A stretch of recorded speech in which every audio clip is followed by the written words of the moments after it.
Mannequins.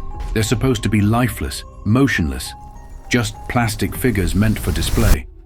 But what if I told you that some mannequins aren't just decorations, that some of them are watching? There's a story, a true story, about a mannequin that wasn't just a mannequin, a figure that seemed to move when no one was looking. And tonight, we're uncovering the terrifying case of the mannequin that watches you. Would you step inside a store if you knew the mannequins were watching you?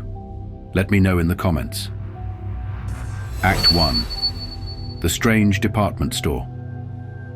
This story takes place in a quiet town, the kind where nothing ever happens. But at the edge of town, there was an old department store, one that had been around for decades. People shopped there during the day, but at night, no one wanted to be near it. The reason? The mannequins inside weren't normal.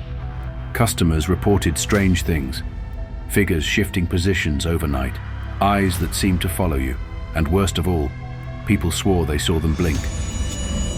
What would you do if you saw a mannequin move? Would you run or stay and watch? Act 2. The security footage. One night, the store's security guard, let's call him Kevin, was watching the cameras after closing.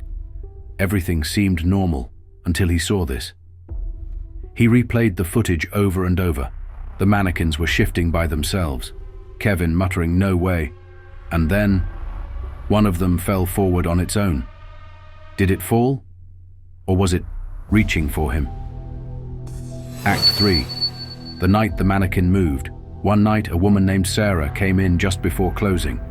She was the only customer, or so she thought. She swore she could feel eyes on her, but every time she turned around, nothing had changed, or had it. She was almost at the door when she saw something in the reflection of the store window. A mannequin standing just inches behind her. Act 4. The creepy mannequin that wouldn't leave. No one had touched it, no employees had moved it, but there it was, waiting. Some say the mannequin was cursed. Others believe it was never a mannequin to begin with. And the scariest part, the store burned down years later, but when investigators searched the wreckage, the mannequin was still standing, untouched. Do mannequins move when no one's looking? Or are they something far more sinister? What do you think? Let me know in the comments. One thing's for sure, next time you walk past a mannequin, take a closer look, because it might be watching you. And if you love true horror stories, hit that subscribe button, because next time, we're diving into something even scarier.